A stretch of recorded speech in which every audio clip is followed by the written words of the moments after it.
यस्वानुभावम् अखिलश्रुतिसारमेकम् अध्यात्मदीपम् अतितितीर्षतां तमोन्दम् कंसारिणां करुणयाः पुराणगुह्यं तं व्याससूनुमुपयामि गुरुं मुनीनाम् तस्मात् भवन्तम् अनवद्यम् अनन्तपारं सर्वज्ञमीश्वरम् अकुण्ठविकुण्ठदिष्ण्यम् निर्विण्णदीहि अहमुखे व्रजनाभितप्तः नारायणं नरसकं शरणं प्रपद्ये नारायणं नरसकं शरणं प्रपद्ये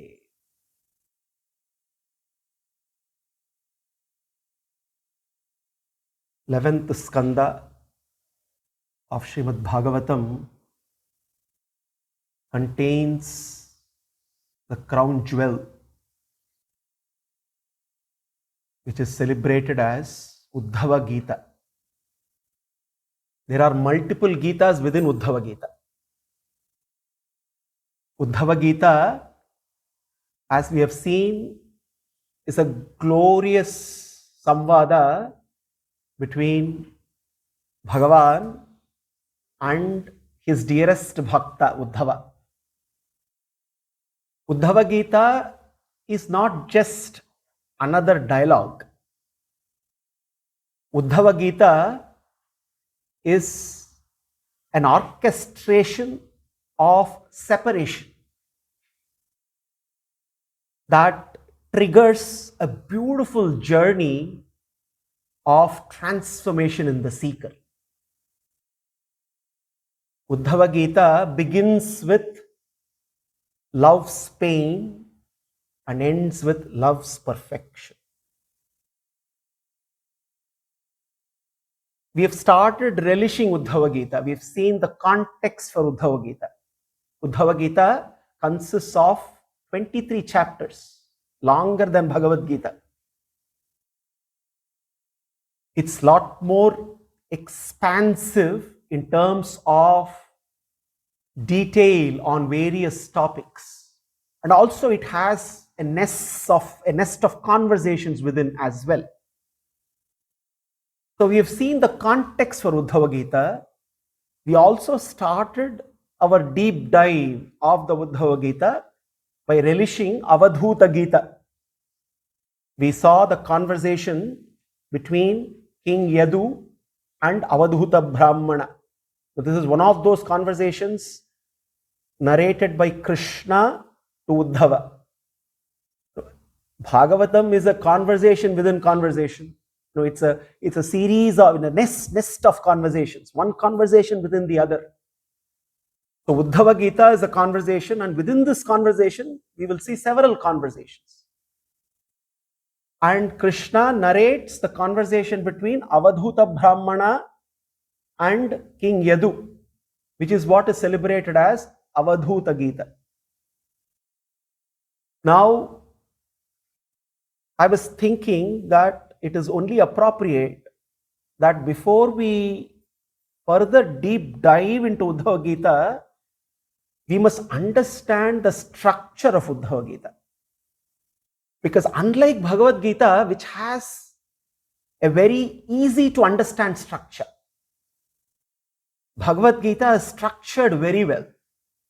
The 18 chapters of the Bhagavad Gita, as we all know, can be divided into 3 hexads.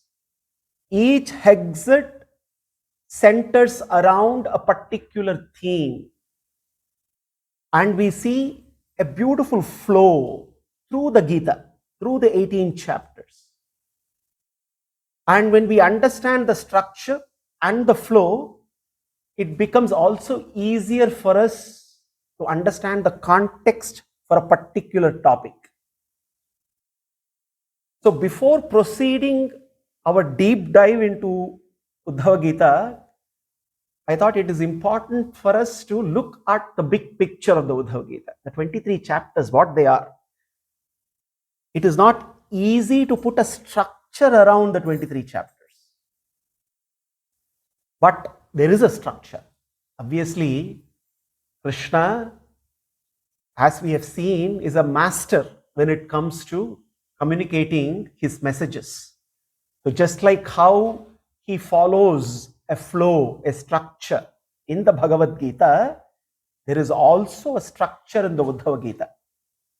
But there are significant differences in these two conversations.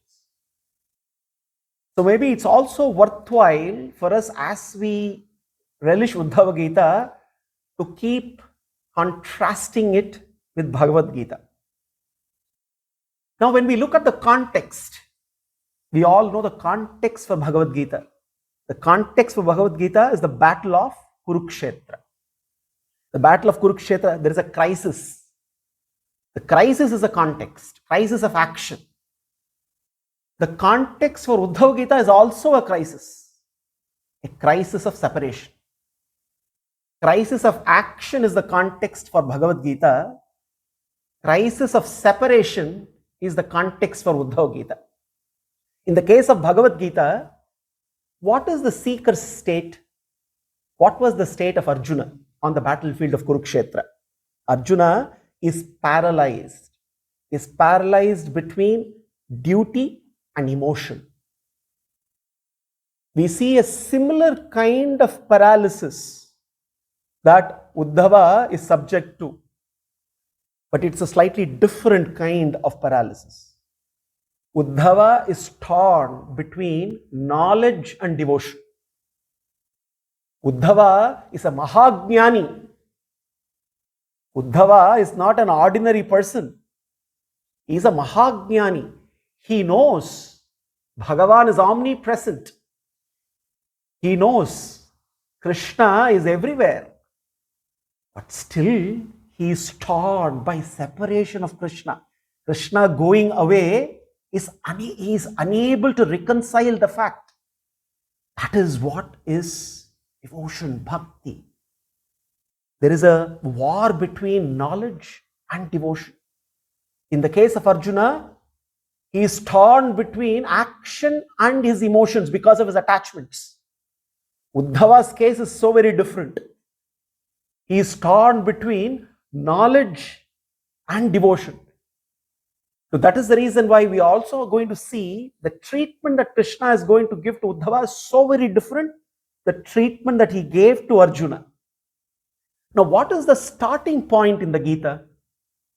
The starting point in the Gita is the question, the overriding question, the question that is central to all life and living. What is Dharma? Now, in the case of Uddhava Gita too, the starting point is the same question. What is Dharma? But there is a significant difference to what Dharma means in both the contexts. Because we have seen Dharma is a multi-layered word. It has deeper meanings. We can, as we unravel the word Dharma, we find several layers to it. In the case of Arjuna, the starting point of the Gita, the question, what is Dharma? What is Swadharma? What is my duty? Again, here the duty is with respect to a role and a situation. This is Arjuna's question. This is the starting point of the Gita. Now, in the starting point of Uddhava Gita is also a similar question. What is Dharma? But here Dharma is not any Dharma. It is what is Atma Dharma. Dharma that goes beyond roles and situations. The starting point for Uddhava is what is his Dharma beyond the roles and situations. So very different starting points. Since the starting points are so very different, the flow is also so very different. In the case of Arjuna, the flow is a lot more structured with respect to the sadhanas. Krishna beautifully builds a ladder in Bhagavad Gita. Swadharma jnana vairagya sadhya bhakti gocharaha narayana param brahma gita shastre samiritaha. He builds a ladder of sadhanas. We see how he takes Arjuna through a series of pathways. He talks about karma yoga, he talks about jnana yoga, he talks about bhakti yoga, and briefly touches upon Prapatti Yoga towards the end. So there the treatment is so very different, because the purpose, the goal ultimately is to enable Arjuna to engage with the world and perform his swadharma, his duty, with respect to his role and the situation. The case in terms of Uddhava, the case is so very different. In the case of Arjuna, Bhagavan asks Arjuna to engage with the world. In the case of Uddhava, is asking Arjuna to disengage from the world. So the treatment, the flow is so very different. In the case of Gita, it is building of ladders of sadhana. In the case of Uddhava Gita, we don't see the same structure of Karma Yoga, Jnana Yoga, Bhakti Yoga in a similar fashion. Krishna takes a different approach. He talks about how to refine various aspects of a seeker. Refinement of different levels, different layers of a seeker. So it is not more so much on the focus being on the sadhanas, the focus more in terms of the refinement of various aspects. Refinement of the heart, refinement of the senses, refinement of the deeds performed, refinement of the intelligence, and so on. So we will see that. We will see that flow. So we see the flow is also slightly different. In the case of Bhagavad Gita, it is from confusion to clarity in action. Whereas in the case of Uddhava Gita, it is from separation to absorption. In the case of Uddhava Gita, it is about discovering Krishna, discovering his presence in his absence. This is the beauty. So in the case of Arjuna, Arjuna had to be eventually made to fight the war. So the goal of Bhagavad Gita is to ensure Arjuna realizes that he has to become an instrument of Krishna and engage in doing his duty, perform action. Whereas in the case of Uddhava Gita, Uddhava has to be made to realize, he has to realize that he has to move from proximity of Krishna to discovering Krishna's eternal presence. So we see how while the messages in both the Gitas overall are the same, we are going to see Karma Yoga, we are going to see Jnana Yoga, we are going to see Bhakti Yoga, we are going to see Sharanagati aspects, we are going to see creation, we are going to see understand Prakriti, we are going to break down Prakriti, we are going to break down the characteristics of the Atma, we are going to understand the relationship between the three tattvas, Chit, Achit, Ishvara. All that is common to both the Gitas, but there is a significant difference in the way Krishna handles the flow. The reason why this difference is because the driving question, the starting point is so very different. And Arjuna and Uddhava are not the same. Uddhava is a lot more evolved.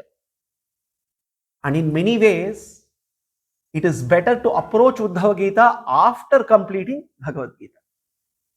So, therefore, with this background, we can actually see now how to take the 23 chapters of the Uddhava Gita and put a structure around it, see a flow.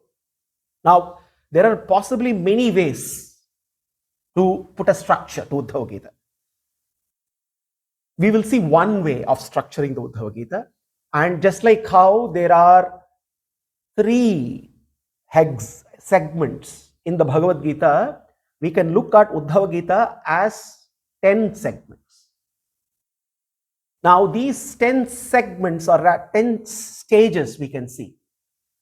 Essentially, Uddhava Gita is the journey of a seeker. A journey of a seeker, not an ordinary seeker, a seeker who is already advanced. Uddhava is not Arjuna. But the beauty is, Krishna orchestrates this journey for Uddhava so that this journey is applicable to even ordinary mortals like us. Essentially, look at Krishna's Leela here. Uddhava is in pain of separation.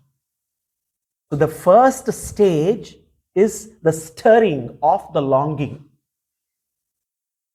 The longing in Uddhava is stirred. He is longing for Krishna.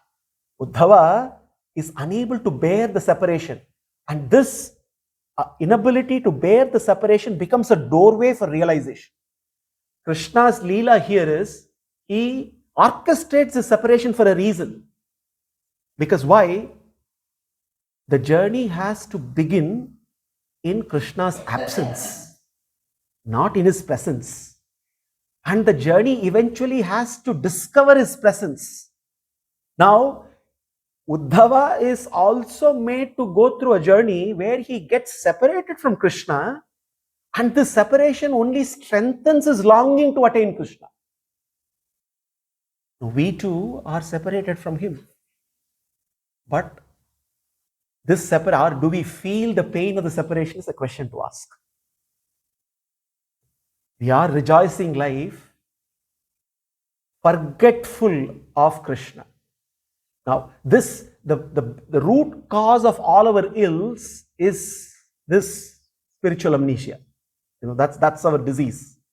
We all are suffering from this one disease, amnesia, spiritual amnesia. Forgetting who we are, forgetting why we are here, and forgetting what is our relationship with Krishna. So, in a way, by making himself separated from Uddhava, Krishna, as we have seen, is preparing to go back to Vaikuntha. So now Uddhava is going to be separated. So the journey is going to start after the separation. And it is in that separation. So the first aspect, let's first look at what are the various aspects of refinement that the seeker will go through in Uddhava Gita. Then we will look at the chapters and map the chapters to them. The first aspect of refinement is the refinement of the heart, because this is where the longing begins. This is the first stage where the longing is stirred. The realization that Krishna is now separate. I am separated from Krishna. That longing now becomes even more strong. Krishna is not with me. I now need to do whatever it takes, make use of this opportunity called life to once again discover him. So that is the beginning of the journey. Stage one is stirring of this longing, and the focus of the refinement in the seeker is the heart. Now, from the refinement of the heart, the next step is the refinement of the senses. This is the stage where the seeker goes through a stage of discipline of detachment. Now, the senses need to be refined. Otherwise, the seeker will fail in discovering Krishna's presence. Now, we keep asking this question constantly. We are told that Krishna is present with us all the time, in us, within us, and with us. But we don't get to, unfortunately, our feeling in no way negates his presence. The problem is with us, not with him. Now, why does that happen? Because of the way our senses behave. Our senses are not tuned for Krishna, they are tuned for the world. So therefore, the second aspect of refinement is refinement of the senses. This is a stage of the discipline of detachment. Second stage. Now, from the discipline of detachment, the third stage is the stage of the path of offering. That is where now the focus of refinement now is on the actions that are done. The first focus is heart. The second focus is the senses. The third focus is the actions that are done. How do I discover the path from the path of offering, where I slowly and steadily change the way I do actions in my life and living. I act only to gain. Eventually, I need to act only to give. So this is the path of offering. This is where the focus of refining my actions, because I am meant to act only to give, but I am acting the other way in my life and living. So that is the third stage. Heart, senses, actions. The fourth stage, where the refinement is on the intellect. This is the stage of the light of discrimination. As my actions are refined, my intelligence also, my buddhi also starts to get refined. So the focus now, the next stage is the light of discrimination. Discrimination between what is real, what is truth, what is untruth. Discrimination between what is right, what is wrong, what is permanent, what is temporary. Because today we lack this discrimination. Discrimination between what is permanent and what is impermanent. So that's the fourth stage. The fifth stage is the stage of stillness, the strength of stillness. Here, the focus of refinement is the mind and the will. The mind and the will, that's the focus. This is where Krishna talks about self-mastery, and we see the seeker going through one step at a time various refinements. The sixth stage is the focus now.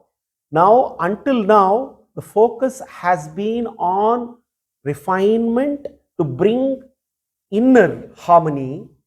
Now the focus will shift to outer harmony, because only when I have inner harmony, that can manifest for in terms of what I do for establishing outer harmony. Outer harmony means in my world around, in my society. So therefore, the sixth stage is the stage of the seeker of establishing harmony in the society.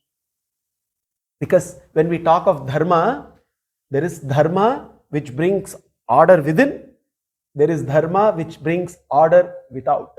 So that's the sixth stage. The seventh stage, now the focus is on refining knowledge, jnana. And the corresponding stage is the flowering of love. The eighth stage, the focus of refinement is in the perspective. How do we look at the world? And this is the stage where, for the seeker, he sees the vision of the whole. He sees this entire creation as one whole, one interdependent whole. That's the eighth stage. The seeker then has to move to the ninth stage. Once that perspective gets refined, then there is still, the seeker now is in an advanced stage where he is able to see Krishna through the world, see the painter through the painting. Now, advanced stage of bhakti, but still there is still a big obstacle. What is that big obstacle? This very body is the obstacle. This very mind is the obstacle. Now, therefore, in the ninth stage, the focus of refinement is this vehicle called the body-mind intelligence complex. How do I purify it? This is the stage of final purification. Final purification where what is an obstacle converts into a vehicle which will take me to the destination. And then the 10th stage is the stage of ultimate fulfillment. Here the focus is to refine what is the means and what is the goal. So we see here in Uddhava Gita a flow where across 10 different segments, there are 10 different stages of the seeker. And at every stage of the seeker, there is a particular focus that Krishna brings in. That focus is to bring about a refinement in one aspect of the seeker. From the heart to the senses, to the actions, to buddhi, to the intelligence, from there to the manas and will, eventually coming to the outer harmony, life and society, then bringing about refinement to knowledge, perfection of knowledge, leading into expansive perspective, refinement of perspective, then leading to then refinement of the vehicle called the body mind intelligence complex, ultimately the refinement of what the seeker considers as the means and the goal. The very definition ultimately changes. A sadhaka who reaches that final stage of ultimate fulfillment realizes, gets a new definition as to what is the means and what is the goal. It becomes so very interesting where he sees means and the goal are one and the same. That's the 10th stage, and this is how Uddhava is taken through a beautiful journey by Krishna. So, unlike the Bhagavad Gita, here we do not see the sadhanas in a particular order. Krishna is going to bring back several principles, several concepts as applicable to the focus area of refinement.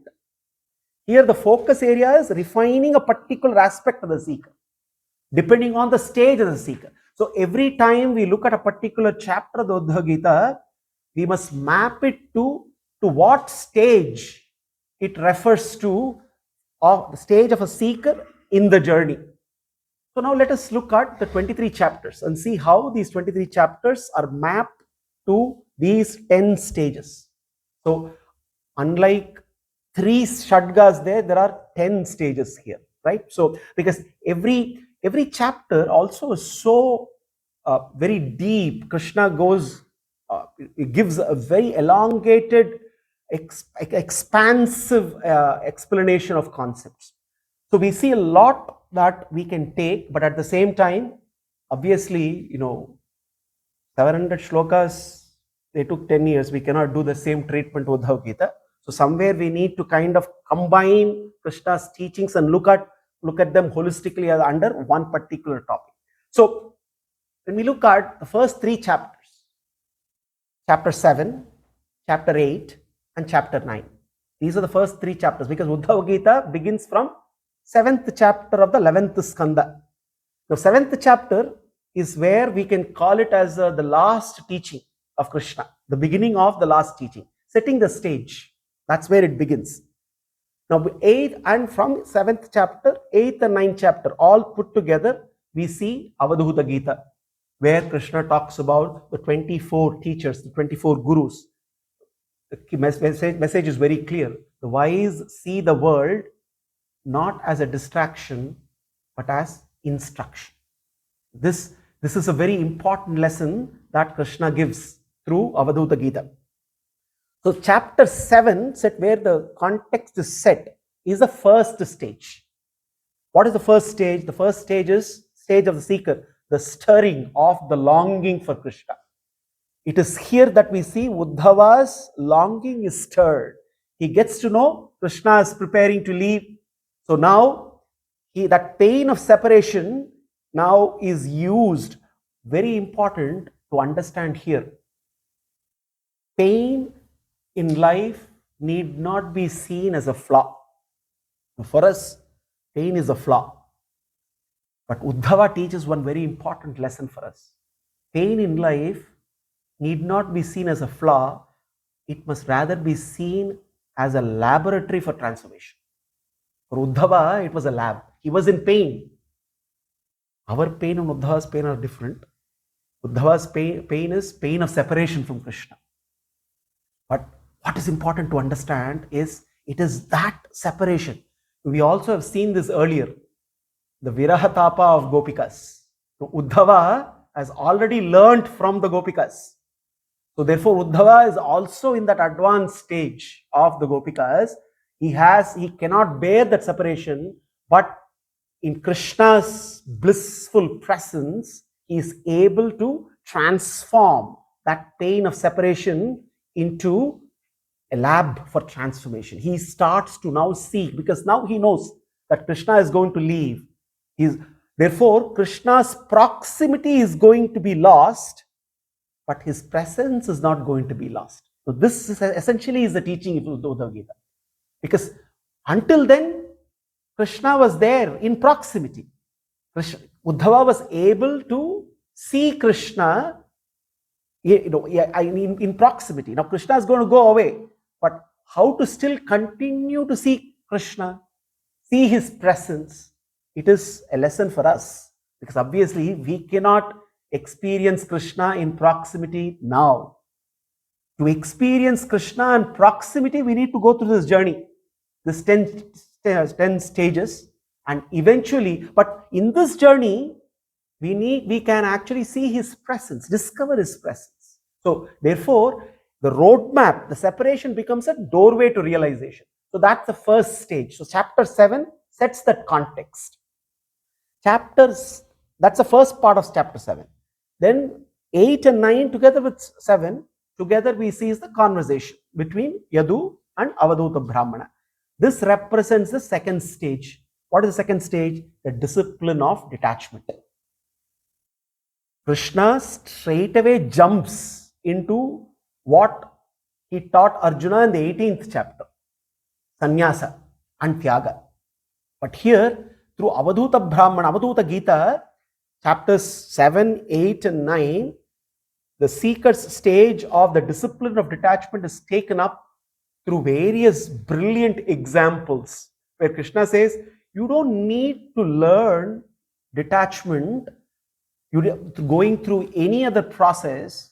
You can just look at the world and then you can learn how, the whole process of detachment. Because everything and anything in this world becomes a source for learning. We have seen 24 beautiful examples. Each example becomes a source of wisdom. So when we discuss that, one question that would have come to everyone's mind is, if everything in this world, every entity, Krishna gave 24 gurus, 24 sources of wisdom. If everything can be a guru, then do we really need a guru? That question also would come. Krishna immediately rectifies that, saying, one can identify those 24 or anything in this world as sources of wisdom only through a guru. So in the next chapter, he actually starts talking about how one must surrender to guru. Because in the 4th chapter of the Gita, Krishna says, Tadvidhi pranipatena pariprashtena sevaya upadekshanti te jnanam jnaninaha tattvadarshinaha. Now, Krishna has already said that in the 4th chapter. Now, in Avadhuta Gita, suddenly anything and everything can be a guru. Yes, the difference is, the world around can be sources of wisdom. They can teach, but they don't transform. They are only sources of learning, but to even recognize them, one needs a guru. So therefore, Krishna then goes on, and the entire journey of Uddhava begins with Krishna's injunction to surrender to a guru. That we will see in the 10th chapter of Uddhava Gita. So the stage 2, covering 7, 8 and 9, is the stage of the discipline of detachment. How do I detach from the world? Which is the most difficult thing for anybody to do. The world becomes a mirror. In the Avadhuta Gita, we see the world becomes a mirror, and when that mirror reveals us the truth, now we must be obviously prepared to receive the truth. The world is always there reflecting truth. But are we prepared to receive the truth is a big question. So when one is prepared to receive the truth, see the truth, change the perception, how do we engage with the world? Then everything and anything becomes a source of wisdom, because everything is Bhagavan's Vibhuti. If every entity is Bhagavan's Vibhuti, it must be a source of wisdom. Because if Bhagavan is the fountainhead of all wisdom, sparks of his glory every spark must also be a fountainhead of wisdom. So therefore, through 7, 8 and 9, Krishna sets the stage for a seeker to move to stage 2. Stage 2 is the stage of the discipline of detachment. Now comes chapters 10, 11, 12, 13. Let's take all 4 together. Now 10 is a chapter on karma. Essentially karma leading to karma yoga. Also karma bandhana. 11th, Krishna talks about the states of a baddha jiva and a state of a mukta jiva. And in this process, we also get to understand what mukti actually means and what are the obstacles to mukti. This is 11. 12, beyond renunciation and beyond knowledge, what lies? I start renouncing the world. I start acquiring all the jnana. What lies ahead of that? Krishna talks beautifully. To give up the world is easy, Krishna says. For us, it's very difficult. But even that, relatively, to give up the world is very easy. But eventually, to give it to Krishna is the real fulfillment of giving up the world. Why should we give up the world? We may ask a question. The answer is very simple. We are not giving up the world. We are just giving it back to Krishna. Because the world anyway doesn't belong to us. What we thought belonged to us, we just realize that it never belongs to us anyway. Instead of holding on to it as ours, we are essentially giving it to Krishna as what? Recognizing that it only belongs to him. So therefore, 12th chapter is beyond renunciation and beyond knowledge is what? Is to realize that everything belongs to him. The 13th chapter is the chapter of Hamsa Avatara. We have seen earlier in the avatars, one of the beautiful avatars, Hamsa Avatara. Now, Hamsa Avatara is the avatara where Brahma creates his Manasaputras, the Sanat Kumaras. The Sanat Kumaras, immediately after they get created, Brahma says, no, I've created you so that you can help me in doing my karma. All the Sanat Kumaras say, no, we are not interested in doing any of your karma. We are only interested in Bhagavad Dhyana. Not listening to one's father started way back then, not today. The Sanat Kumaras set the trend. But Sanat Kumaras did it for another reason. Today's children do it for other reasons. But the Sanat Kumaras decided that we will not follow what our father wants us to do. But then Brahma says, why? Then they started to give a series of questions and Brahma was unable to answer them.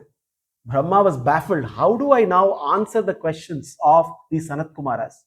And then and there, Bhagavan manifests as Hamsa Avatara, and there is a glorious conversation that happens, which is celebrated as Hamsa Gita, another Gita. Now, you must start making notes of the multiple Gitas within the Gita. Bhagavatam itself, there are so many Gitas. We have seen Gopi Gita, we have seen many other Gitas. So here, within Uddhava Gita, there is Hamsa Gita. This Gita is a conversation between the Hamsa Avatara, Bhagavan, and the Sanat Kumaras. Now that is in the 13th chapter. When we look at this can be looked at as 2 segments. Stage 3 and stage 4. What is stage 3? The path of offerings. Essentially dealing with the focus of refinement of action. Krishna here once again details the principles of Karma Yoga. How to perform actions leading to a state of no reactions. Continue to perform actions, but without reactions. This essentially is what is Karma Yoga, because every action comes with a reaction. This is the problem.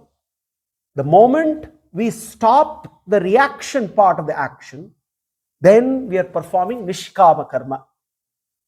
If it sounds a little confusing, we are going to deal with it when it comes to chapters 10. Right? Chapter 12 and 13 is the next stage. So 10 and 11 are the stage of the seeker be taking the path of offering, where the focus of refinement is action. Now the stage 4, the light of discernment, the light of discrimination. This is where the focus is on jnana.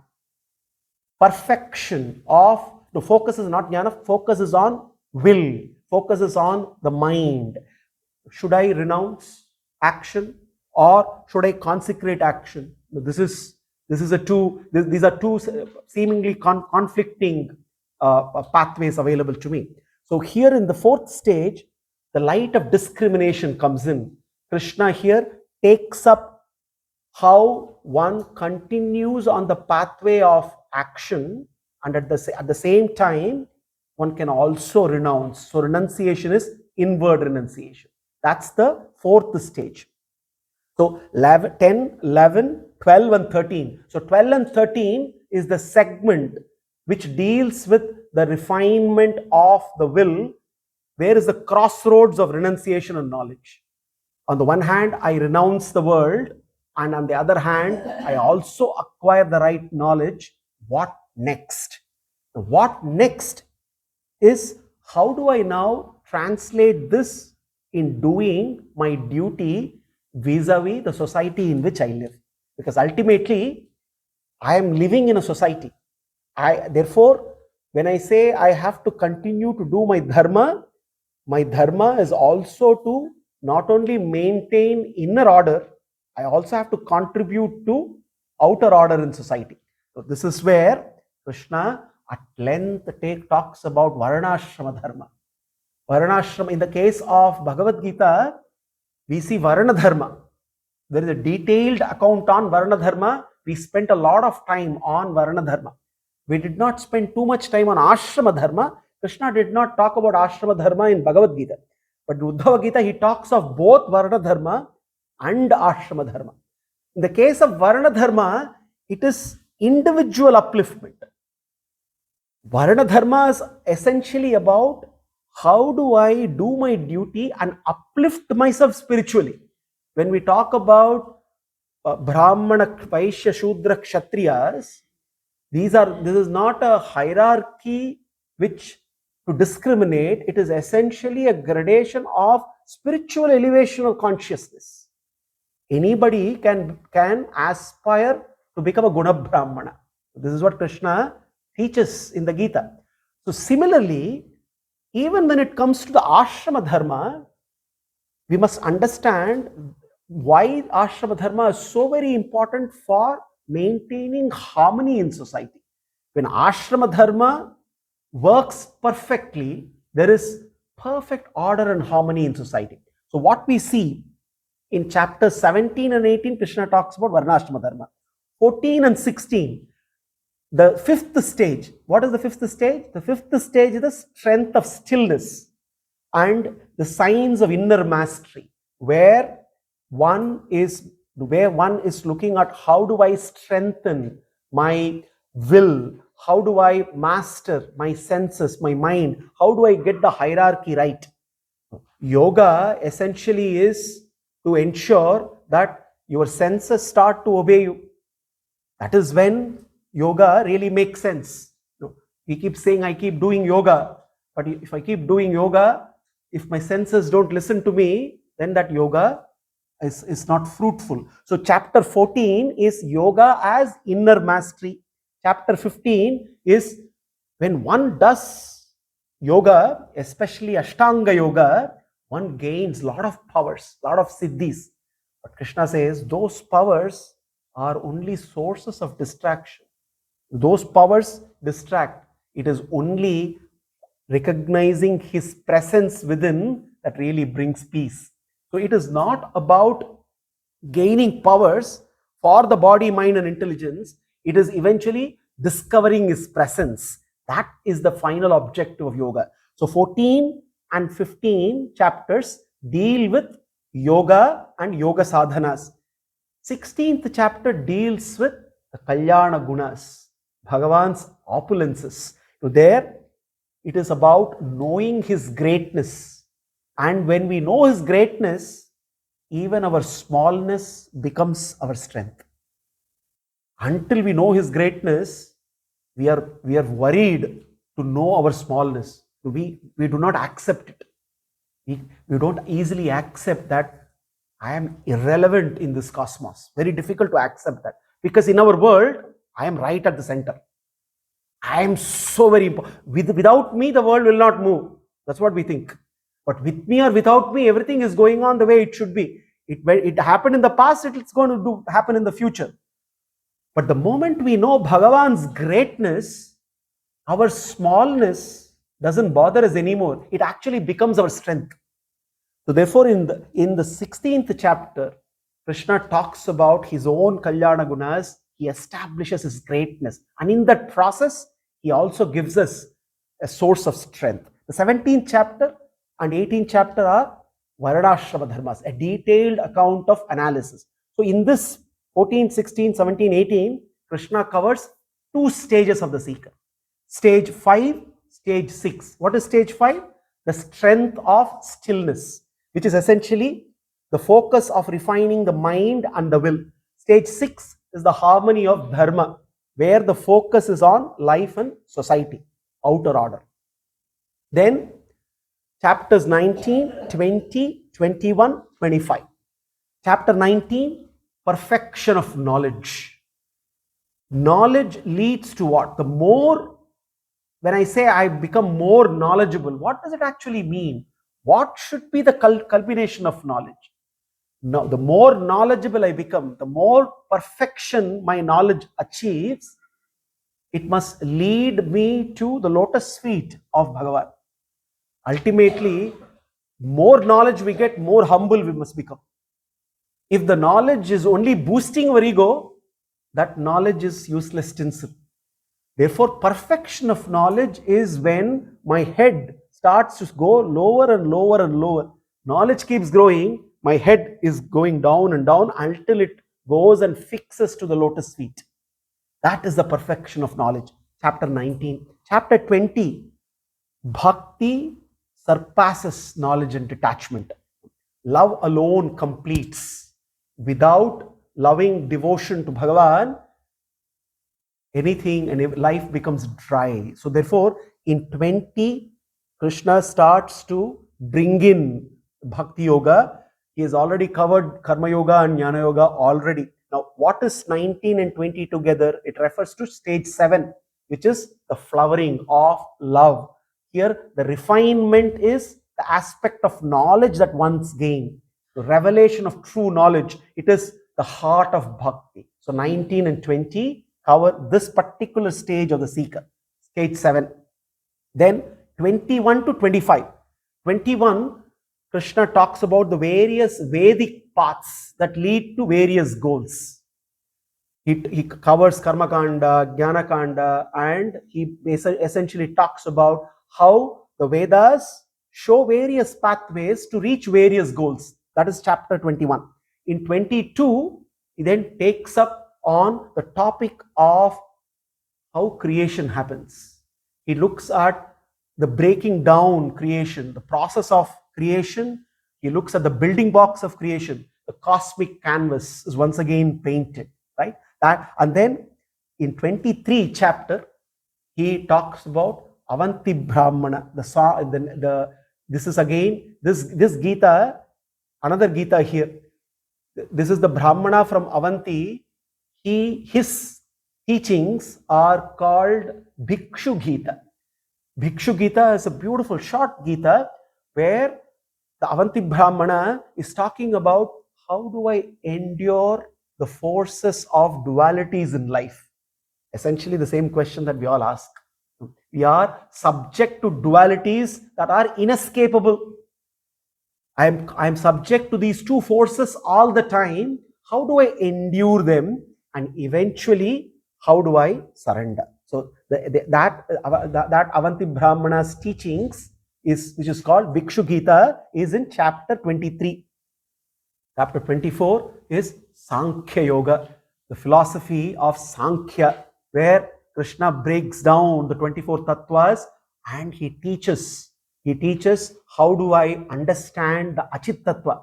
Why should study of matter? It matters because only when I study matter, I truly understand what matters in life. So Krishna takes up Sankhya Yoga once again in 24th chapter, and 25th is an extension where again Gunatraya Vibhaga Yoga, 14th chapter of the Gita, we see a parallel here where Krishna treats gunas slightly differently but gives the same messages. So 24 and 25 in a way, once again a treatment of Achit Tattva. treating to understand the cosmos. So now 21 to 25 covers the stage 8, the vision of the whole. And the focus of refinement is refinement of our perspective. This is where the seeker's perspective expands. From analyzing creation, he moves on to adoring the creator. This is the beautiful pathway. The more I look at creation and understand the magic behind creation, the greater the love for the creator. This is what we see in the 10th and 11th chapters of the Gita. There is no Vishwarupa Sandarshana Yoga here, but in treating the cosmic canvas, there are parallels to Purusha Sukta and Vishwarupa that Krishna teaches here in Uddhava Gita. So 21 to 25 captures the stage 8, the vision of the whole. The focus here is refinement of perspective. Then 26, 28, 29. 26th chapter. This chapter is again titled as another Gita. It is called Aila Gita. Who is Aila? Pururava is also called Aila. So here Krishna narrates a beautiful account on the legend of Pururava and Urvashi, the Apsaras Urvashi, and the travails of Pururava and Urvashi. So this is called Aila Gita. Essentially, the message here is pleasure promised sooner or later becomes poison tasted. No. So therefore, this chapter again highlights the perils of attachment. And 26 is Aila Gita. 27 is a very interesting topic. It is a topic around Murti Aradhana, Archana Vidhi. Why it is important, why Aradhana to Archa Murti is so very important. So the deity worship is treated in 27th chapter. Now, how serving his beautiful divine form, which is outside of us, also awakens his presence within. A very, very important lesson that we must take not only from this, we have seen it earlier as well. The purpose of worshipping Bhagavan's beautiful form is also a prerequisite to discover him within. The other way around doesn't work. We are always thinking that let me first discover him within. Yes, as Paramatma is always there, and I have not discovered him for innumerable janmas. Now, how do I discover Paramatma's presence here? Even that discovery is awakened only when I surrender to the lotus feet of his divine beautiful form. So therefore, Archa Aradhana, Archa Vidhi is so very important. So the 27th chapter deals with that. 28th chapter, Krishna sums up Jnana Yoga. 29th chapter, he sums up Bhakti Yoga. So 26, 27, 28, these chapters represent stage 9 of the seeker, which is the purification of passion, refinement of the entire body, mind, intelligence complex. So essentially, this is the last obstacle. In the seeker's journey, eventually, unless and until the body completely is consecrated, it will still remain as an obstacle. So therefore, 26, 27, 28, so this is again Aila Gita is a stark reminder of the perils of body consciousness and how the same body which can be an obstacle can become actually an altar, can become a vehicle. So how do I transform my desire into devotion? That's a central question that gets answered. How do I convert my passion and purify my passion? Nothing wrong about being passionate as long as it is purified. There is nothing wrong to have desires as long as the desires are given the right direction. So this is the inner fire within us. It is up to us how do we use this inner fire. Desiring is an innate human ability, but it can be a fire that consumes us and destroys us, or it can be a fire that can become a fuel in our spiritual growth. So the ninth stage is where the refinement is the focus on the entire body, and it is a stage of purification of passion. That is 26, 27, 28. Now, when the body becomes a beautiful vehicle, when the desires are given a new direction, what happens? Now the seeker now lives not as I, the seeker starts to live rooted in yours. Everything is done with a sense of belongingness to Krishna. So that leads to the 10th stage. The 10th stage is the fulfillment of union with Krishna. So Krishna is separated. Is he really separated? He's not really separated, because it is life's purpose is to recognize his blissful presence with us all the time. Uddhava in the 10th stage is made to realize that in his absence also is his presence. And that is the stage where the refinement is, the focus of refinement is on the means and the goal. Getting a right definition of what is the means to adopt in this life to reach the goal, and the right definition of what truly is the goal. Krishna has disappeared, or rather is going to disappear for Uddhava. But will he really disappear is the question that Krishna asks Uddhava. So therefore, this is where Uddhava, who was torn apart, on the one hand, there was his knowledge. On the other hand, there was his bhakti, his devotion. He was torn apart. And Krishna shows jnana and bhakti are not two different things. They are one and the same. That beautiful coming together of jnana and bhakti, that's the ultimate stage, the fulfillment of the union. This is the final stage where Krishna takes Uddhava to the final pinnacle and gives him the closing messages. The closing messages of what Uddhava must do. Essentially, the task given to Uddhava is very simple. In the case of Arjuna, the mission is to fight. Fight who? Fight the Kaurava army. Similar mission is being given to Uddhava as well. You wonder, Uddhava was given not a mission to fight. No, Uddhava was also given a mission to fight. Mission to fight samsara. Mission to fight not the forces, the asuri forces in samsara, and therefore Uddhava was tasked to take this message, the last teaching of Krishna, all the way to Badrikashrama, so that he can spend time there and he can teach the message of Krishna to the rishis of Badrikashrama, so that knowledge can be disseminated to everyone. That is the goal of Uddhava Gita. So therefore, we have now laid down the flow, the structure, and we already have started the deep dive. We finished Avadhuta Gita, but before we go to the second stage, we now are clear from what stage we are moving into what stage, and what is Krishna's focus of refinement. So with this, we will continue our journey of Uddhava Gita. We will try to dive and collect as many gems as we can.